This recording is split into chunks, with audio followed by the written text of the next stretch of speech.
Olá, na pauta de hoje eu trago um assunto antigo, mas que está merecendo estudos novos. Nós vamos falar de relações humanas, de gênero, de homem, de mulher, das relações homoafetivas. E minha convidada é a psicóloga Alessandra Salum, que está aqui ao meu lado, que é especialista em clínica psicanalítica, neuropsicologia e sexualidade humana e também é responsável técnica em 2 empresas do ramo de psicologia. Seja muito bem-vinda, Alessandra. Obrigada.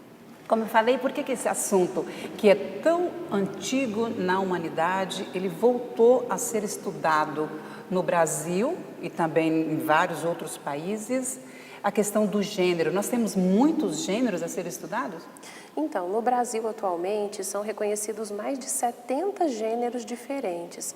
É uma gama de subdivisões que mesmo a comunidade LGBT não conhece totalmente todas essas siglas. Tanto é que a própria sigla não é mais LGBT, é LGBTQ+, né? O mais já para incluir todas essas variantes. E algumas, assim, mais importantes dentro dessas aí, do LGBT+. A gente tem a heterossexualidade, né? A homoafetividade, tem a bissexualidade, a assexualidade, o queer, tem vários outros tipos, né, de compreensões ali, envolvendo poliamor, todo tipo de preferências e de identificações dentro dessa questão da sexualidade. É um tema antigo, né? Como você mesmo mencionou, desde a antiguidade clássica nós já percebemos que haviam as práticas homoafetivas, também como as heterossexuais, mas com o passar do tempo, com o amadurecimento cultural da nossa sociedade, começou a haver a necessidade de compreender melhor a origem desses comportamentos sexuais e afetivos, a função que esses comportamentos têm no desenvolvimento da sociedade e uma forma de acolher todas essas pessoas que não estão dentro da maioria que é heterossexual, mas que tem que ter sua representatividade. Alessandra, mas esse desmembramento aí, cada vez mais frequente, isso também não pode atrapalhar nessa compreensão, nessa aceitação? Sim, porque querendo ou não, se nós pensarmos que o heterossexual é a maioria na sociedade, ele já tem uma dificuldade de compreender as diferenças do gênero que é o da maioria. Porém, eu acredito que conforme a sociedade e a cultura for se amadurecendo, e como estão havendo muitos estudos, o assunto está em foco, né? Com o tempo, eu acredito que a comunidade LGBTQ+, vai conseguir sintetizar essa questão dos gêneros para que possa ser melhor compreendido e explicado, tanto para eles próprios quanto para a comunidade cisgênero, né?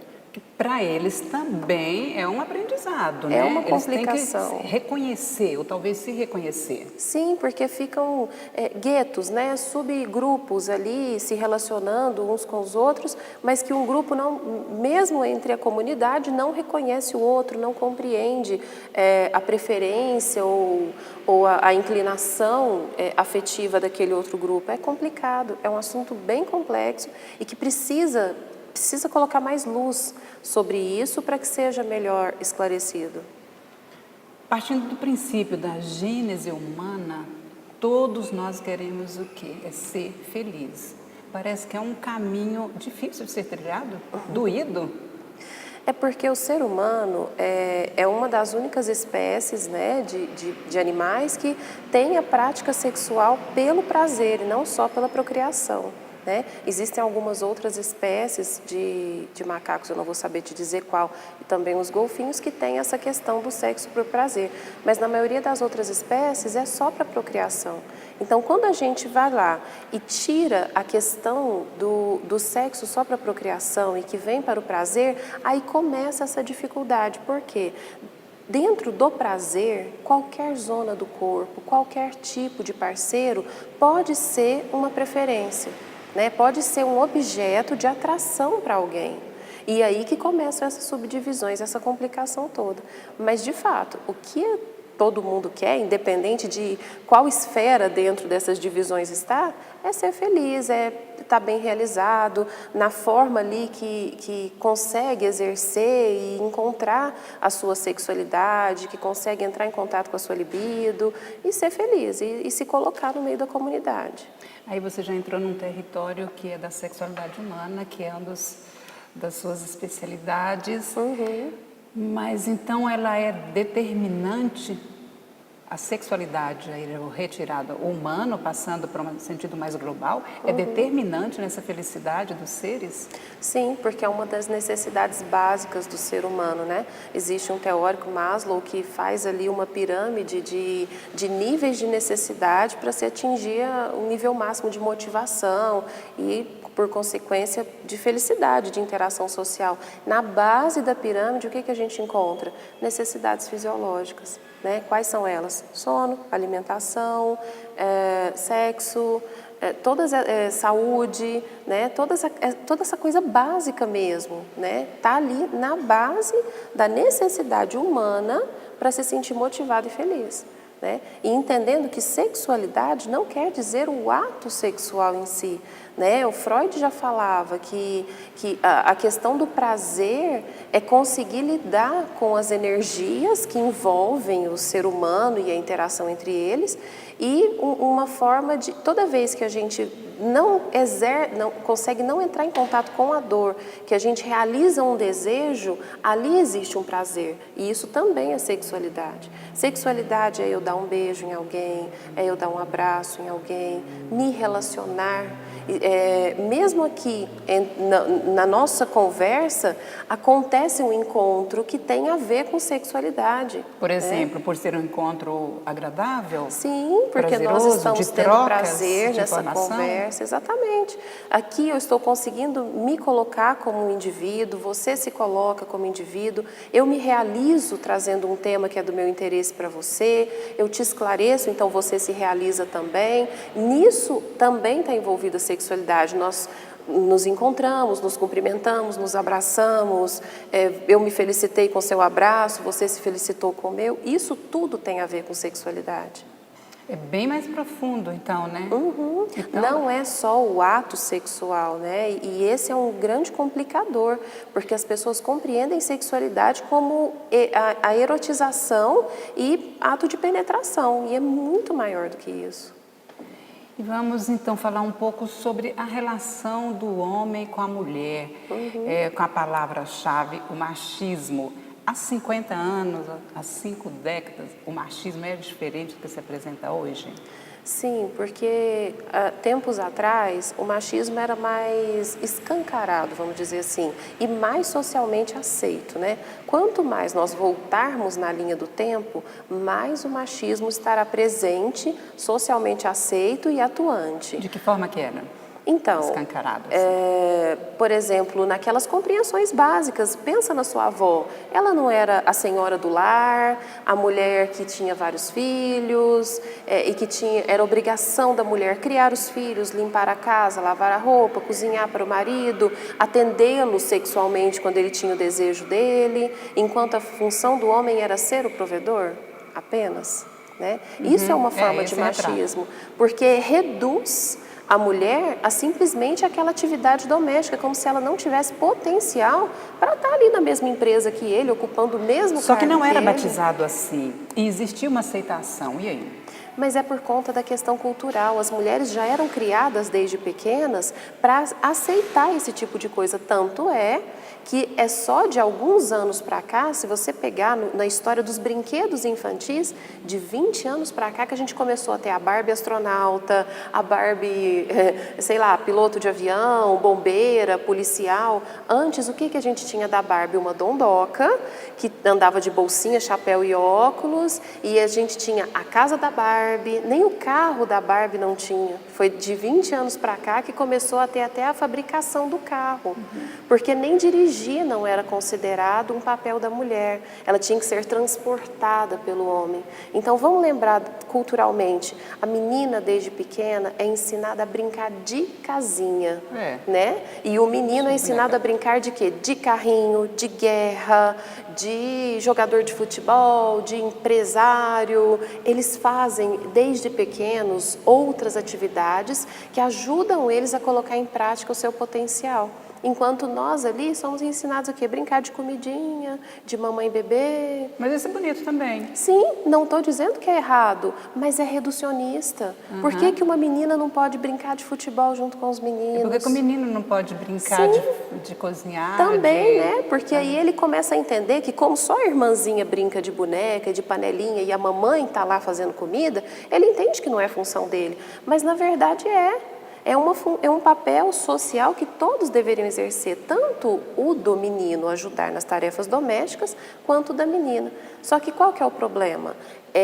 Nós fomos reduzidas no nosso potencial como mulheres, porque apesar dos meninos não aprenderem os afazeres domésticos, pensa bem, são trabalhos meio ingratos, né? Ninguém reconhece, não tem salário, não tem uma posição social bem estabelecida. Agora, se você pensa o menino, todas as atividades que ele é estimulado a exercer desde pequeno são posições reconhecidas socialmente. Que ele tem uma visibilidade, exatamente. Ele tem um reconhecimento, a mulher foi reduzida ao lar durante muitos Alessandra, anos. a questão do reconhecimento pesa bastante também, né? Da falta do reconhecimento. Pesa. Porque aí obriga as mulheres, na cultura atual, a terem que exercer muito mais para poder validar a sua posição no mercado, na sociedade, sabe? Ela precisa, além de ser profissional, ela tem que ser dona de casa, ela tem que ser mãe e ela tem que ser uma profissional atuante. Ela não pode ser uma profissional mais ou menos, igual um homem pode ser. Se a mulher for mais ou menos, é porque ela é mulher, é porque ela é fresca, porque ela é sensível, porque ela é frágil, porque ela tem TPM. Entende? Como culturalmente nós estamos ensinados a desmerecer o papel da mulher na sociedade. Se acontece um acidente de trânsito com o homem, foi um acidente. Mas se acontece com a mulher, é porque era a mulher que estava no volante. Entende? Como são micro manifestações de machismo que na sociedade a gente faz sem perceber, inclusive nós, mulheres.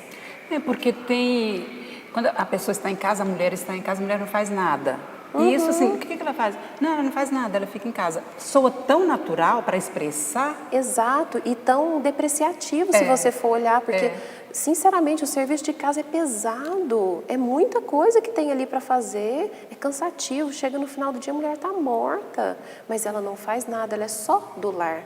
Entende como é? E isso vem arraigado na cultura. E é aí que os movimentos feministas, muitas vezes de forma exagerada, meio caricata, vêm questionar. Mas tem o seu valor, né? E as mulheres precisam se empoderar desse conhecimento, de entender que ela não está fazendo nada quando ela está em casa. Mesmo se ela tiver que ser dona de casa, que isso não é depreciativo. E que isso tem o seu valor, sim. E que fazer nada também é permitido. Né?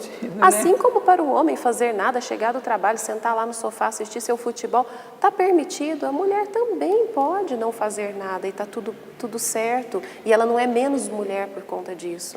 Alessandra, e como deixar essa situação mais suave? Você citou aí os movimentos feministas, alguns realmente ao encaminhamento que às vezes não abraça mesmo essa questão de uma maneira positiva, outros sim, ou é a partir da própria individualidade, da própria mulher? Eu acho que a primeira coisa é a mulher ser ensinada desde pequena, que ela é um indivíduo importante, que ela faz parte da sociedade e o que ela faz é bom também.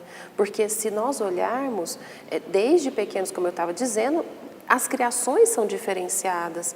Então, se a gente trabalhar educação dentro de casa e nas escolas, a gente consegue, em 10, 15, 20 anos, modificar a cultura, né?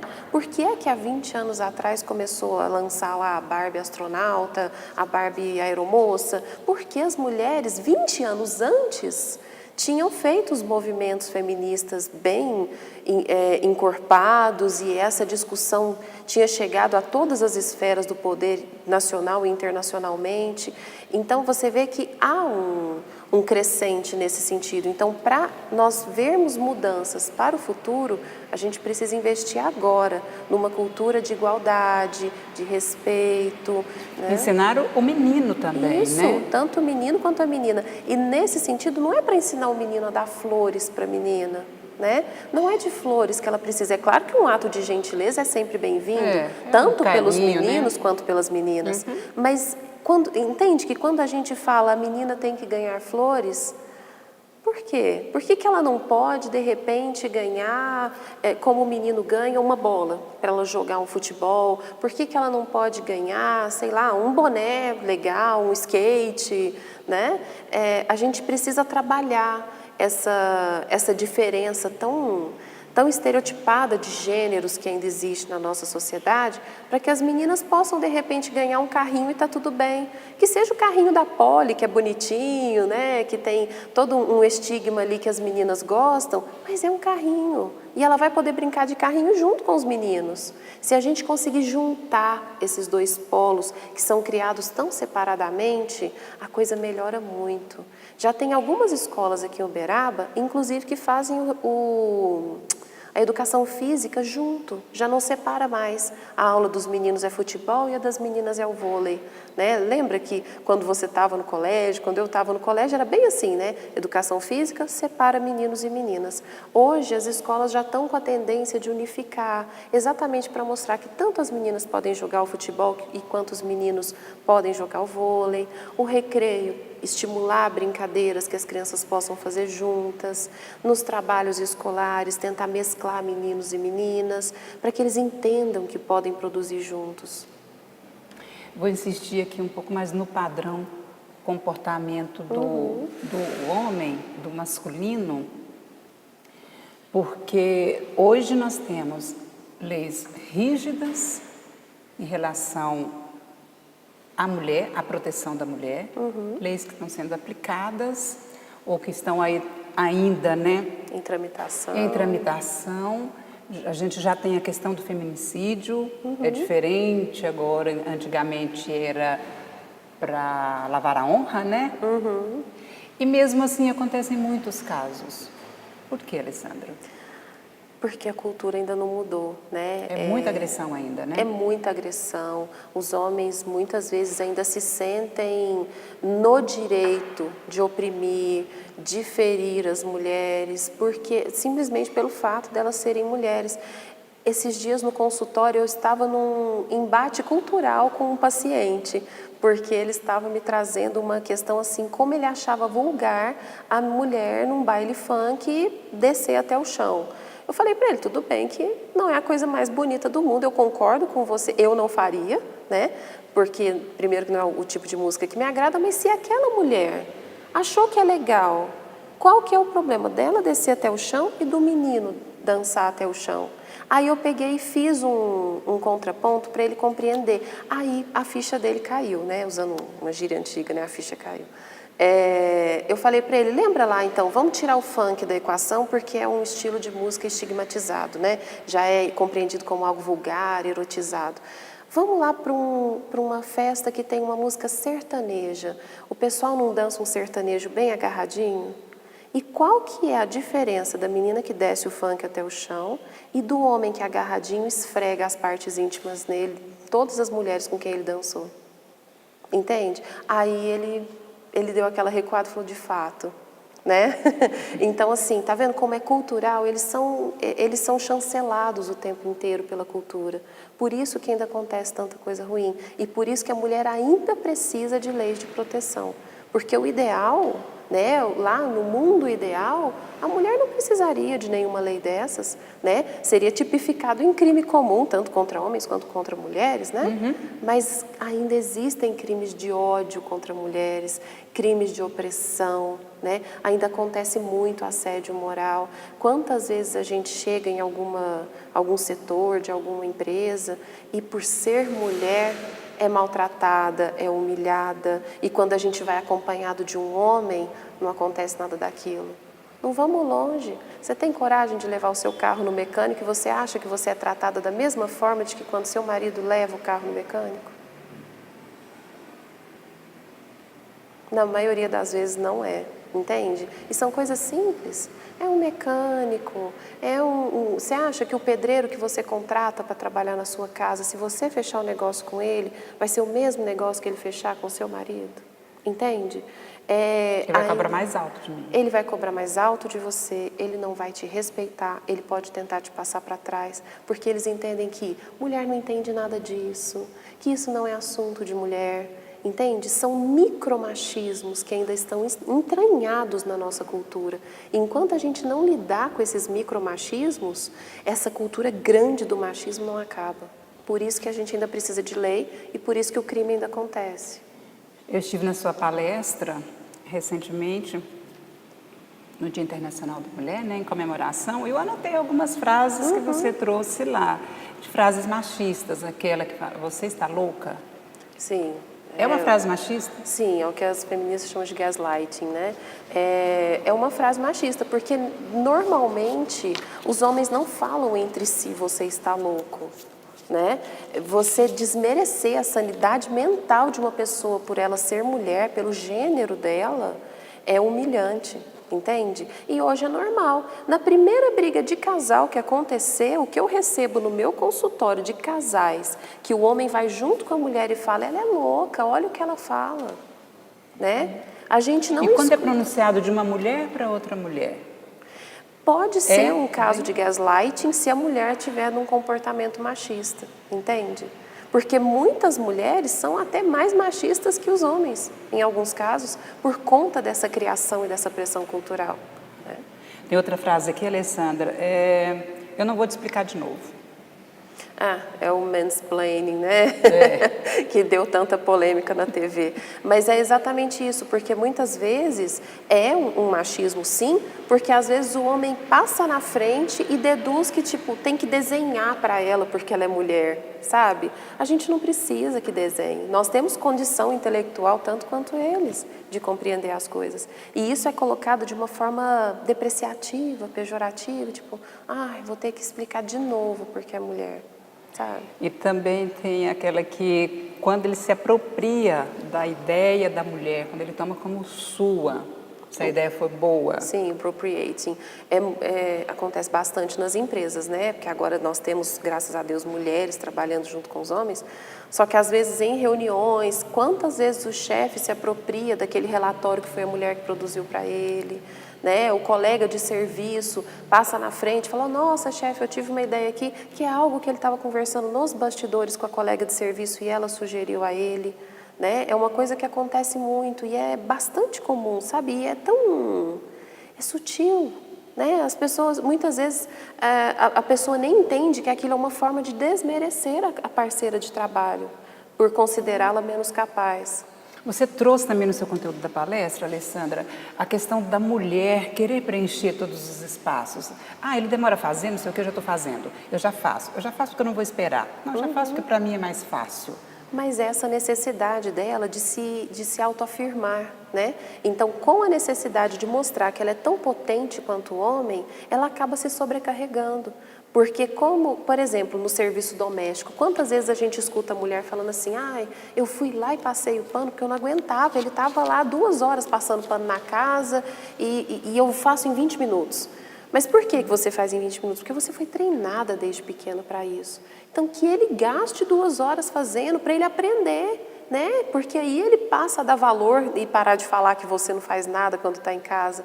Mas quando a mulher perde a paciência, vai lá e passa na frente e faz, ela está lutando contra todo um movimento que veio para libertá-la dessa questão de ela ter que passar o pano na casa, entende?